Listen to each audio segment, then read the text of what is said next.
बच्चों,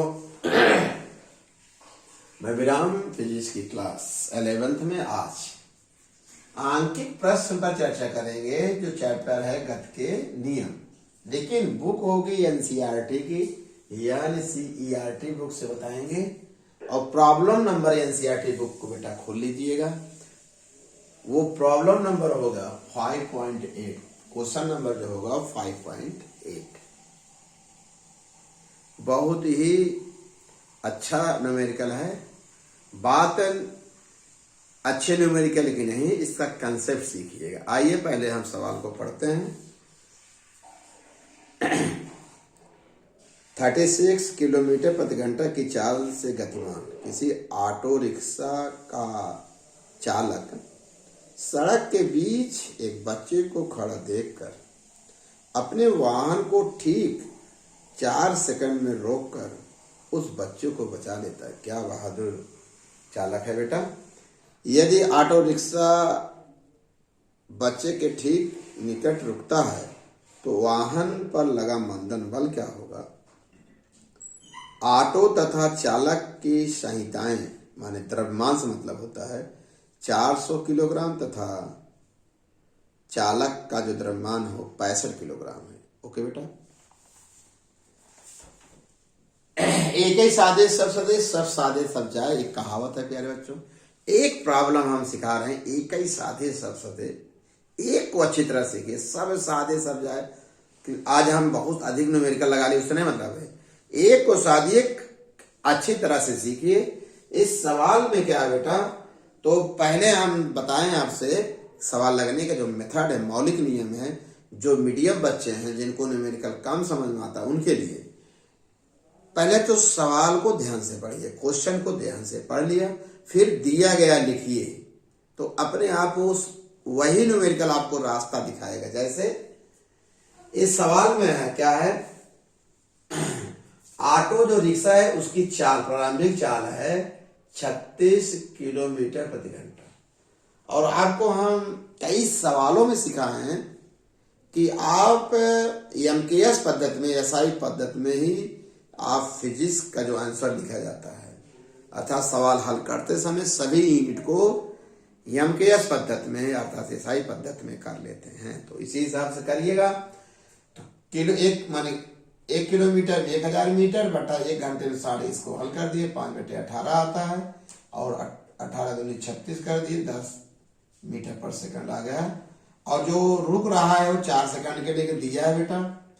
और वाहन का जो अंतिम वेग, क्योंकि ब्रेक लगा कर रुक रहा है बच्चे को बचाने के लिए, अंतिम वेग 0 हो जाएगा। कठिन लगा, अभी हम हल नहीं कर रहे हैं, सिर्फ जो दिया गया है उसको लिख रहे हैं।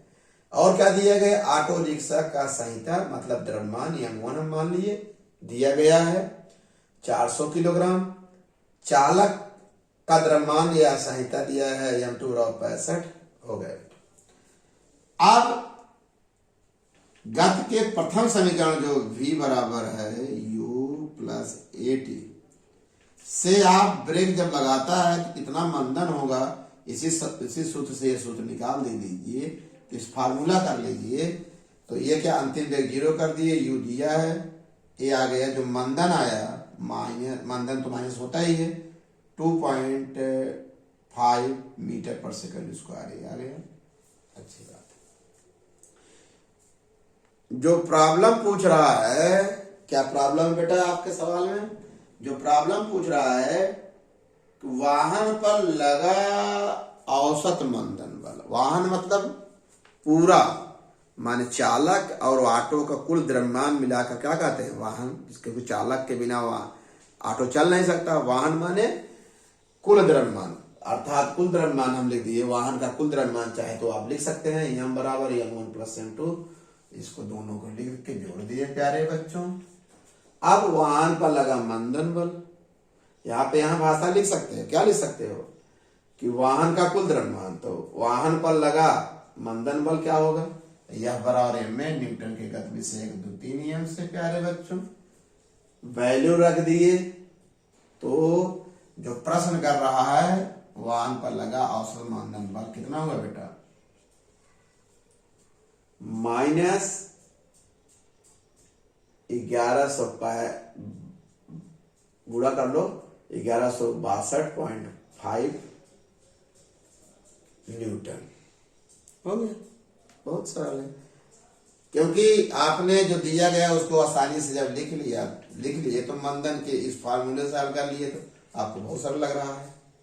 ध्यान रखिएगा, सवाल को एक बार ध्यान से पढ़िए, दिया गया लिख दीजिए, गिवन डेट लिख दीजिए, आपको काफी रास्ते मिल जाएंगे सवाल कैसे हल होगा।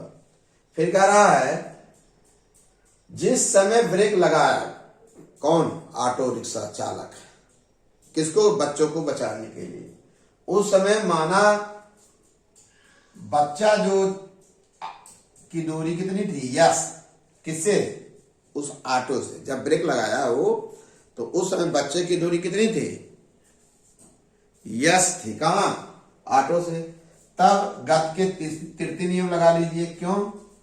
क्योंकि अंतिम वेग सवाल में मालूम है प्यारे बच्चों, प्रारंभिक वेग भी मालूम है, ए माने मंदन माने त्वरण, जो ये भी मालूम है, जो मंदन के रूप में मालूम है, तो इसलिए गति का कौन समीकरण लगेगा? तीसरा समीकरण लगेगा।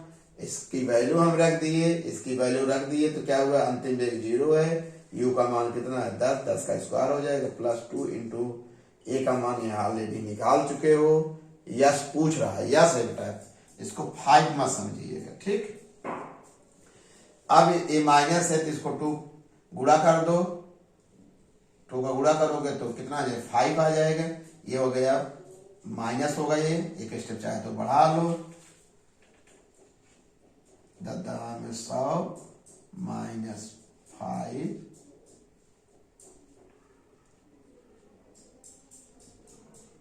अब इसको इधर कर लीजिए,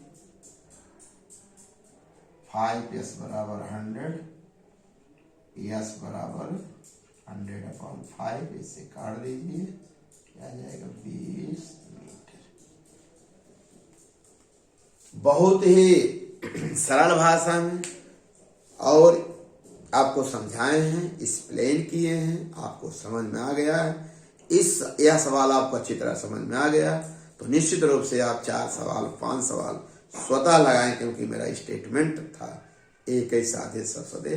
बेटा अच्छी तरह से आपको समझ में आ गया, इसका नोट्स बना लेना, कहीं प्रॉब्लम हो तो कमेंट करना। इतना समझ में आपको आ रहा है तो बेटा लाइक के साथ सब्सक्राइब कर लो। धन्यवाद।